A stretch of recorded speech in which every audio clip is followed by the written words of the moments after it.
बिस्मिल्लाहिर्रहमानिर्रहीम। अस्सलाम वालेकुम। अब हमारे पास एनर्जी मोमेंटम टेंसर हमने पढ़ा। एनर्जी मोमेंटम टेंसर के अंदर आपके पास सबसे पहले तो हमने उसके नेम देखे, क्या दो तीन टर्म्स में हम उसको इंट्रोड्यूस करा सकते हैं। अब आपके पास उसके बाद हमने उसके चार कंपोनेंट्स देखे, टू डायमेंशनल। आपके पास T00, TI0, T0I and TIJ। तो हम क्या कहते हैं, तो उनके नेम आपने अच्छे से याद रखने हैं कि वो जो चार नेम है, energy flux, momentum, energy density, वो आपके पास MCQs के लिए इंपॉर्टेंट है। अब आपके पास है energy momentum tensor of dust. ये एनर्जी मोमेंटम टेंसर हम डस्ट और परफेक्ट फ्लूइड दो केसेस के लिए देखेंगे। अब आपके पास डस्ट के लिए सबसे पहले तो आपके पास डस्ट, जब भी आप डस्ट के लिए देखें या परफेक्ट फ्लूइड के लिए देखें तो आपके पास इसके लिए दो केसेस बनेंगे। पहला केस बनेगा को मूविंग फ्रेम में, दूसरा केस बनेगा नॉन को मूविंग फ्रेम में। अब को मूविंग फ्रेम और नॉन को मूविंग फ्रेम का में क्या डिफरेंस होता है वो हम अब इसको रीड आउट करके देखेंगे। सबसे पहले तो one of the simplest way is that dust energy momentum tensor this type of matter field consist of non interacting matter. अब ये वो वाला मैटर होता है जो कि इंटरेक्ट नहीं करता है, या मतलब कि इसके अंदर मैटर के पार्टिकल्स आपस में एक दूसरे के साथ इंटरेक्ट नहीं कर रहे होते हैं। लेकिन एनर्जी मोमेंटम टेंसर के अंदर हम जो डस्ट पार्टिकल्स लेंगे वो हम कहेंगे कि ये जो डस्ट पार्टिकल है वो एनर्जी और मोमेंटम को कैरी करें। मतलब अगर वो नॉन इंटरेक्टिंग होते हैं तो मतलब वो एनर्जी और मोमेंटम को कैरी नहीं कर रहे होते हैं, इनके पार्टिकल्स आपस में इनकी अट्रैक्शन नहीं हो रही होती है। तो लेकिन इस केस के अंदर हम क्या करेंगे, कंसीडर करेंगे कि जो डस्ट पार्टिकल है वो एनर्जी और मोमेंटम को क्या करें, कैरी करें। अब जो the energy and momentum of moving dust particle, अब वो जो डस्ट पार्टिकल मूव कर रहे होंगे उससे हमें ग्रेविटेशनल फील्ड मिलती है। There are the two quantities that can be used to describe the matter field in the problem. अब आप बस इसके लिए यहाँ पे हम दो क्वांटिटीज यूज करते हैं। एक ये कि आप एनर्जी डेंसिटी, उसकी एनर्जी डेंसिटी क्या है। एनर्जी डेंसिटी आपके पास किन टर्म्स में हम लिखते थे, एनर्जी डेंसिटी को हम कहते थे एनर्जी पर यूनिट वॉल्यूम। तो आपके पास जो एनर्जी डेंसिटी है वो मतलब आपके पास जो मैटर के पार्टिकल्स हैं उनकी वो कितनी एनर्जी के साथ कितने वॉल्यूम पे जो है वो इंटरेक्ट कर रहे हैं और वो कितनी तेज़ी से जो पार्टिकल्स हैं वो मूव कर रहे हैं, how fast and in the what direction the dust is moving. अब आपके पास यहाँ पे दो क्वांटिटीज हैं, पहली क्वांटिटी एनर्जी डेंसिटी और दूसरी क्वांटिटी के वो पार्टिकल्स कितनी तेज़ी से मूव कर रहे हैं। अब वो जो पहली क्वांटिटी है एनर्जी डेंसिटी, अब वो is to jump over the comoving frame. अब अगर हम उसको को मूविंग फ्रेम के अंदर कंसीडर करें, अब आपके पास को मूविंग फ्रेम क्या होता है, को मूविंग फ्रेम आपने फर्स्ट टाइम सुना होगा, if you are in the comoving frame then you are moving along with dust particle. Comoving frame का क्या मतलब होता है कि अगर आप को मूविंग फ्रेम में है ना, मतलब अगर आपके पास फ्रेम ऑफ रेफरेंस है आपके पास वो को मूविंग फ्रेम है, तो मतलब आप जो डस्ट पार्टिकल्स हैं उनके साथ मूव कर रहे होते हैं। मतलब आप ऑब्जर्वर हैं और आप एक को मूविंग फ्रेम में है और अंदर उसके अंदर डस्ट पार्टिकल्स भी हैं, तो मतलब ऑब्जर्वर और डस्ट पार्टिकल एक ही फ्रेम के अंदर होंगे तो आप इसको कहेंगे को मूविंग फ्रेम। इसके बाद in this case there is a number of dust particle, मतलब आपका जब फर्स्ट क्वांटिटी एनर्जी डेंसिटी है उसके अंदर एनर्जी पर यूनिट वॉल्यूम से और पार्टिकल्स, बहुत से पार्टिकल्स आपस में इंटरेक्ट कर रही हैं तो आपके पास बहुत से पार्टिकल्स आएंगे। अब वो जो number of particles per unit volume आएंगे उनको हम n कहेंगे और जो number of particle per unit as energy आएंगे उन्हें m कहेंगे। अब number of dust particle per unit volume m and each dust particle has energy m, so the energy density is rho is equal to mn। तो आप बस इस case के लिए जो एनर्जी आ गई वो क्या आ गई, mn आ गई। ये तो हमने फर्स्ट क्वांटिटी को कंसीडर किया इन को मूविंग फ्रेम। अब आपके पास जो सेकंड क्वांटिटी है कि डस्ट पार्टिकल कितनी तेज़ी से मूव कर रहे हैं, तो अब उसके लिए हम क्या करेंगे वो भी देख लेते हैं। Okay. The second item of the interest is none other than the velocity force vector। अब आपका जो सेकंड क्वांटिटी थी वो थी कि पार्टिकल्स कितनी तेज़ी से मूव कर रहे हैं, तो अब हम उसको किस तरह से डिस्क्राइब करेंगे इस टर्म एनर्जी मोमेंटम टेंसर के अंदर इन terms of velocity force vector. हमने वेलोसिटी फोर्स वेक्टर देखा, वेलोसिटी फोर्स वेक्टर हमने देखा था, प्रॉपर टाइम देखा था, देन वेलोसिटी एंड एक्सेलरेशन देखा था और उसके अंदर हमने वेलोसिटी फोर्स वेक्टर और मोमेंटम फोर्स वेक्टर्स देखा था।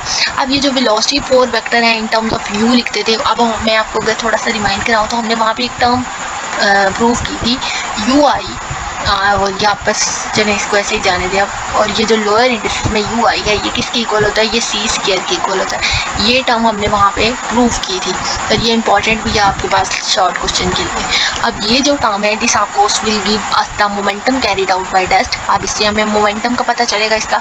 Generally speaking the stress energy tensor for dust we put this together with energy density over dust. The stress energy tensor is given by Tij is equal to T nu U I U J. तो आप बस velocity 4 vector के component में ले रहे हैं हम इसको, तो हम इस वेलोसिटी 4 वेक्टर u को किस तरह से डिस्क्राइब करेंगे। सेकंड क्वांटिटी के लिए हम क्या करेंगे, इस वेलोसिटी 4 वेक्टर को इन टर्म्स ऑफ एनर्जी डेंसिटी ले लेंगे। तो मतलब हम एनर्जी डेंसिटी और ये जो वेलोसिटी 4 वेक्टर हैं इनको क्या करेंगे, इकट्ठा रख लेंगे। We put this together with energy density. अब आपके पास जो टर्म न्यू इंट्रोड्यूस होगी ये आपके पास एनर्जी डेंसिटी का केस, और ये जो यू आई यू जे है वेलोसिटी 4 वेक्टर है, इसको हम यू आई को या यू जे को प्रॉपर वेलोसिटी कहते हैं। तो आपके पास सेकंड क्वांटिटी भी आ गई। फर्स्ट के लिए हमने एम एल लिखा और सेकंड के लिए ये वाली टर्म आई। तो आपके पास ये दोनों क्वांटिटीज एमसीक्यूज के लिए इंपॉर्टेंट है कि आपके पास जब फर्स्ट क्वांटिटी एनर्जी डेंसिटी के केस में आपके पास क्या वैल्यू है, आपके पास सेकंड क्वांटिटी के लिए इन terms of energy density gathering के केस में क्या वैल्यू है, तो मैटर पार्टिकल्स के गैदरिंग। अब आपके पास डस्ट की केस है या आपके पास परफेक्ट फ्लूइड का केस हम देखेंगे। उन दोनों केसेस के अंदर आपने ये दो फ्रेम देखने हैं कि अगर तो आप को मूविंग फ्रेम में, मतलब आप जो आप ऑब्जर्वर हैं या जो भी आपके पास पार्टिकल और मैटर के जो पार्टिकल्स हैं अगर वो एक ही फ्रेम ऑफ रेफरेंस के अंदर है तो आपके पास एनर्जी मोमेंटम का आंसर क्या आता है। और अगर आप ऑब्जर्वर जो है वो बाहर है तो अब आपके पास जो है वो एनर्जी मोमेंटम टेंसर क्या आता है। सबसे पहला केस के अंदर हम देखेंगे को मूविंग फ्रेम के अंदर। को moving frame moving with flow of dust fluid. अब ये वो वाला फ्रेम है जो कि डस्ट फ्लूइड जो डस्ट पार्टिकल्स हैं वो उसके साथ जो है वो फ्लो कर रहे हैं, उसको हम को मूविंग फ्रेम कहेंगे। को मूविंग ऑब्जर्वर। अब आपका जब को मूविंग फ्रेम होगा तो को मूविंग फ्रेम के लिए हम फर्स्ट वैल्यू में हम 4 वेलोसिटी कंपोनेंट को यूज करेंगे। जो 4 वेलोसिटी कंपोनेंट है ये reduces to U I is equal to C00। The stress energy takes remarkable simple form. अभी हम इसको बाद में देखते हैं ताकि हम कि थोड़ी प्रूव कर सके। अब यू आई जो है वो प्रॉपर वेलोसिटी है। प्रॉपर वेलोसिटी है मतलब V I is equal to D X I by D T. Velocity है ना तो वेलोसिटी को हम D X by D T लिखते हैं। अब आप इन टर्म्स को देख लें। सबसे पहला कंपोनेंट टाइम का और बाकी जो कंपोनेंट है एक्स वाई जी x1 x2 x3 वाले कंपोनेंट जिसको हम in terms of X Y Z भी लिख सकते हैं। अब जब आप इसका derivative with respect to T लेंगे तो आपके पास यहाँ पे कंपोनेंट सी रह जाएगा और ये भी X B Y B Z हो जाएगा वेलोसिटी का कंपोनेंट। अब हमने ये टर्म फाइंड आउट की थी D tau by D T. D tau by D T आपके पास इक्वल आया था 1 minus B square over C square के, ये वाली टर्म जो कि हमने लास्ट टाइम प्रूव की। अब जो डीटा बाई डी टी है ना 1 minus B square over C square, इसको अगर रिवर्स करें तो डी टी बाई डीटा आएगा और इसको 1 over 1 minus B square over C square हो जाएगा और इसको हमने नेम दे दिया गैमा का। इम्प्लाइज प्रॉपर वेलोसिटी जो आपके पास आएगी। अब आपके पास जो प्रॉपर वेलोसिटी है ये जो वी आई है, ये जो कंपोनेंट्स आए हैं सारे, अब हमने डी टी बाई डीटा को कोई नेम दे दिया गैमा। अब आप क्या करें, अब आपका जो यू आई है, यू क्या है, U in terms of proper velocity है, D X by D T है। तो अब आप क्या करें, ये जो D X by D T की वैल्यू है इसके ऊपर चेन रूल लगा लें। जब आप इधर चेन रूल लगाएंगे मतलब आप क्या कर रहे हैं, इस टर्म के ऊपर का डेरिवेटिव विद रिस्पेक्ट टू डाल ले रहे हैं डी टी, और ये जो डी टी है आप बस यहाँ पे टर्म्स आ गई हैं और ये जो डी बाई डीटा। अब आपके पास ये जो वैल्यू थी डी बाई डी टी की वो वैल्यू पुट की और डी टी बाई डीटा आपके पास इसकी इक्वल है गैमा की इक्वल है। इसकी जगह आप गैमा लिख दें और इस टर्म की जगह जो आपके पास पार्शियल डेरिवेटिव ये जो डेरिवेटिव आए हैं वो टर्म्स लिख देंगे। डी टी बाई डीटा आपके पास गैमा टर्म और ये बाकी वैल्यू सी वी एक्स ये जो कि हमने यहाँ पे पार्शियल डेरिवेटिव ली है।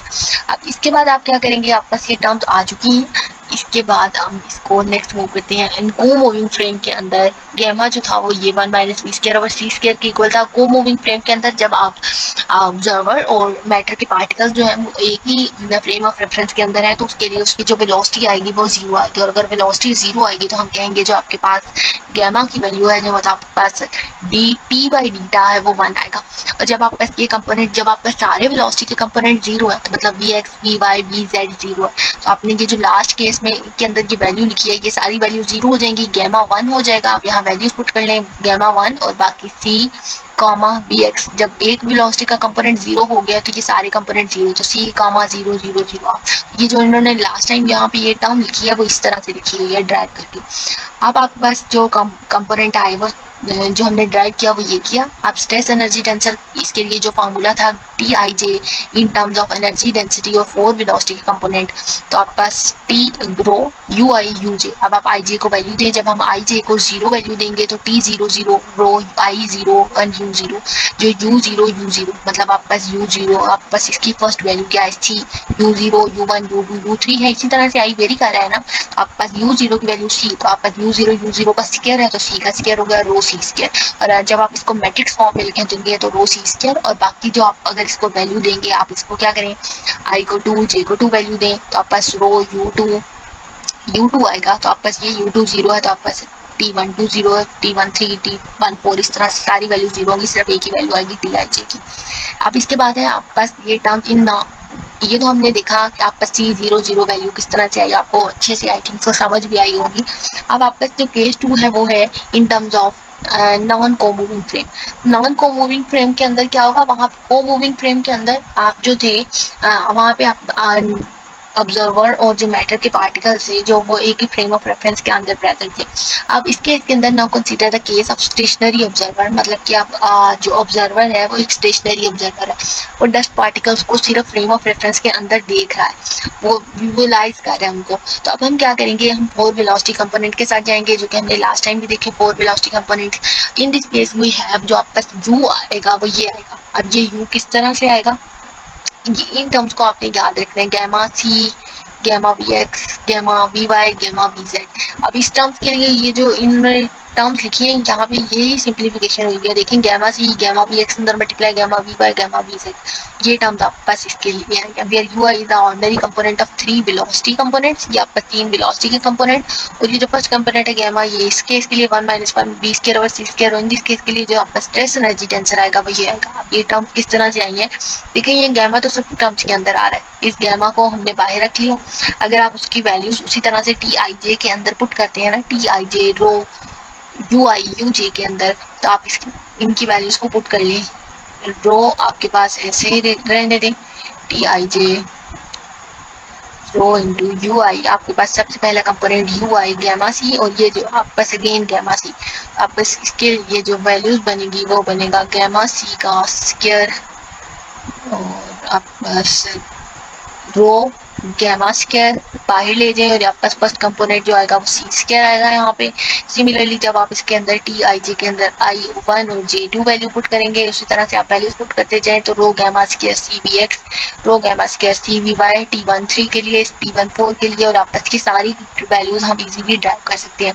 अब देखिए जो आपके पास डायगोनल में कंपोनेंट है उसके लिए V X square V Y square V Z square आ रहा है। अब ये और ये जो आपका टी वन टू का कंपोनेंट है, रो गैमा स्क्वायर तो सबके साथ आ रहा है, ये जो टी वन टू का कंपोनेंट है इस केस के अंदर आपका ये जो टी वन टू का कंपोनेंट जब वन और टू केस के अंदर है तो आपके पास वी एक्स, अब वन और थ्री केस के अंदर है तो आपके पास पहला कंपोनेंट गैमा सी, वन टू था, टू कंपोनेंट एक्स था तो वी एक्स आया, वन थ्री था तो आप थर्ड कंपोनेंट वाई तो वी वाई आया, फिर वी जेड आया। सिमिलरली वन टू तो टू वन भी वही आएगा, वन थ्री तो थ्री वन भी वही आएगा, और वन फोर तो फोर वन भी वही आएगा। आप बाकी कंपोनेंट पे आते हैं, ये आपके पास है जो कंपोनेंट है वह है टू थ्री, तो टू है वी एक्स और थ्री है वी वाई, तो वी एक्स वी वाई आएगा। ये मैं आपको मैट्रिक्स याद करने का तरीका बता रही हूँ, अगर आप भूल जाए अगर तो।